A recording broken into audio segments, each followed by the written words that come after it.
You're looking for a camera that doesn't just brag about a massive spec sheet, but actually lets you capture the moments you care about without spending hours wrestling with menus or worrying you'll run out of power mid-shoot. Maybe you've tried a couple of mirrorless bodies, got frustrated with autofocus hunting, or found low-light footage looking grainy and you're wondering if the next step up is really worth the investment. That hesitation is completely normal, especially when a full-frame 6K cinema camera promises the kind of image quality that could turn a hobbyist project into something that looks like it was shot by a pro. Link is in the description if you want to check the product details on Amazon. The Nikon Zr 6K is positioned as a bridge between high-end cinema rigs and the more modest mirrorless bodies many creators already own. It's a full-frame sensor delivering 6K video, which on paper sounds like overkill for most YouTubers. But the real question is how that resolution translates into everyday workflow. For a content creator who already shoots in 4K and wants a little extra headroom for cropping or heavy reframing in post, the extra pixel count can be a genuine benefit. If you're just uploading straight to social media at 1080p or 4K, you may never notice the difference, and the larger files could actually slow you down. Let's start with ease of use. Nikon's menu system has historically been a point of contention, and the Zr doesn't magically solve that, but the cinema-focused layout does trim a lot of the photograph-centric clutter. When you power up, you're greeted by a dedicated video mode that surfaces the most relevant settings: frame rate, recording codec, ISO, and focus mode right on the rear touchscreen.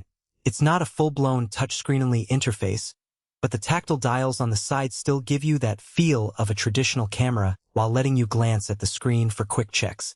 In practice, this means you can adjust exposure or switch from 24 frames per second to 60 frames per second without diving into submenus, which is a relief when you're shooting a live event or a quick interview.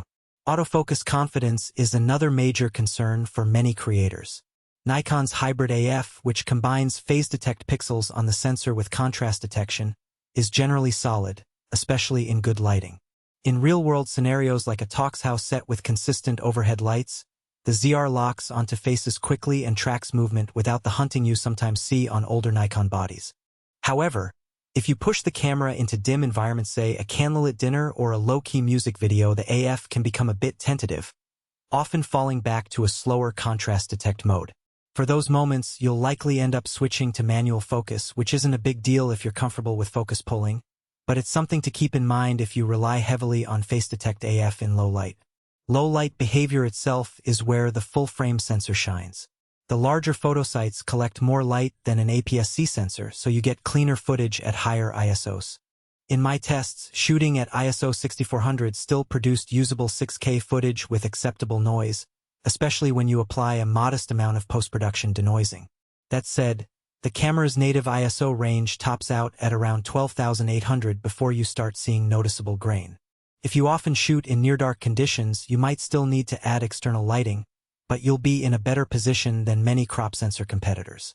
Stabilization is built-in, and the Zr offers 5-axis in-body image stabilization, IBIS. For handheld vloggers or documentary shooters who can't always rely on a gimbal, the IBIS provides up to about 5 stops of shake reduction, which is enough to smooth out a walking shot or a light jog.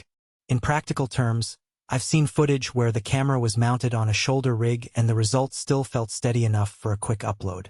The system isn't a replacement for a full-size gimbal when you're doing aggressive motion work, but it does let you get away with fewer accessories for run-and-gun scenarios.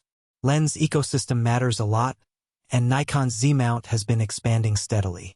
You'll find a decent range of native mount lenses covering wide-angle, standard, and telephoto focal lengths, many of which are designed with video in mind, smooth focus rings, consistent aperture markings, and minimal breathing.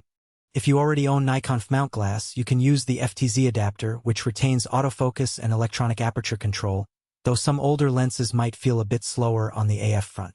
The biggest practical upside here is that you can start with a single versatile zoom, like a 2470mm, and still have the option to add prime lenses for cinematic depth of field later on. Just be aware that the Z mount line is still catching up with legacy options, so if you need a very specific focal length, you may have to look at third-party lenses, which can vary in performance.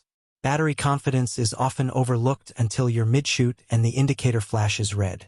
The Zr uses Nikon's NL15 series batteries, the same as many of their other mirrorless bodies. In 6K recording mode, you can expect